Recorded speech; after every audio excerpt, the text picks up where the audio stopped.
அனைவருக்கும் வணக்கம். மாதா மாதம் அமாவாசை வந்தாலும், எத்தனை அமாவாசை வீடியோக்கள் வந்தாலும் பார்த்தீங்கன்னா, அமாவாசைய பத்தி தெரிஞ்சுக்கிறதுக்கான அ நபர்களின் எண்ணிக்கை கூடிட்டே தான் போகுது. அந்த வகையில இந்த ஆடி அமாவாசை, அதாவது ஆடி அமாவாசை பார்த்தீங்கன்னா, 12/8/2026 அன்னைக்கு ஆடி அமாவாசை.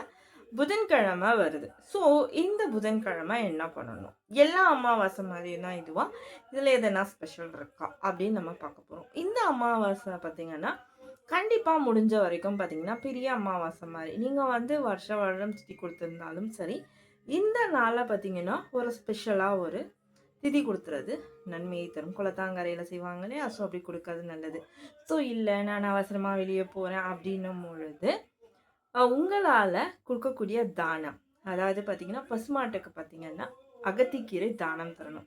அகத்திக்கீரை, பச்சரிசி, வாழைப்பழம் தானம் குடுக்கும்போது, நம்மளோட மூதாதையர்களோட பித்ரு தோஷம் நீங்கும். அதாவது பித்ரு கடன் தீரும்னு சொல்லலாம்.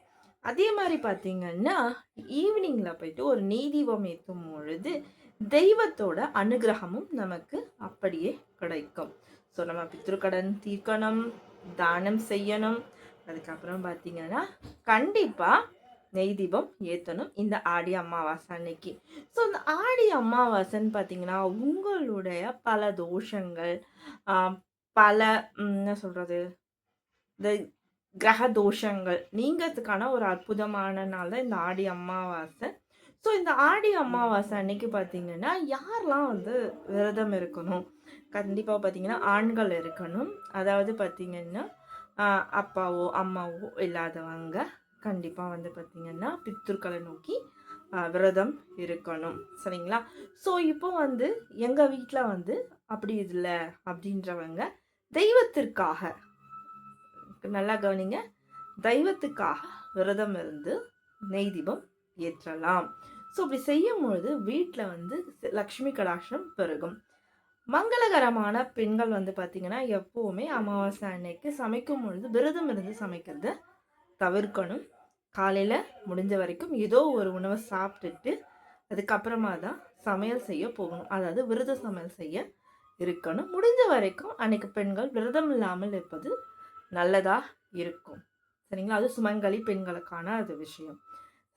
ஸோ, இந்த ஆடி அமாவாசை அன்னைக்கு இன்னொரு குழப்பம் இருக்கு. இந்த ஆடி அமாவாசை வந்து பார்த்தீங்கன்னா, கிரகணம் அன்னைக்கு வருதே, சூரிய கிரகணம் அன்னைக்கு வருது. இதனால எதனா பாதிப்பு இருக்குமா? அப்படின்னு பார்த்தீங்கன்னா, கண்டிப்பா இந்த சூரிய கிரகத்துக்கும், அமாவாசைக்கும் எந்த பாதிப்புமே கிடையாது. காரணம் என்னன்னு பார்த்தீங்கன்னா, அது துவங்குறது இரவு 9:15க்கு தான் துவங்குது. அதே முடியிறது 11. ஸோ, ஆக மொத்தம் நம்ம வந்து அமாவாசை விரதம் எல்லாம் முடிச்சுருவோம்.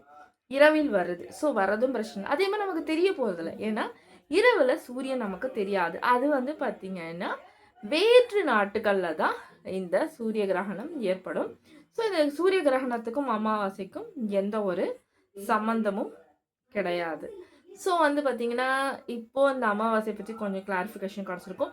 ஸோ, இன்னும் இந்த அமாவாசைய பத்தி இன்னும் சந்தேகம் இருக்கம்மா, எனக்கு கிளியர் பண்ணுங்கன்னா, மெசேஜ் போடுங்க. கமெண்ட்ல போடுங்க. கண்டிப்பா உங்களுக்கு தெளிவான பதில் சொல்றேன். நன்றி.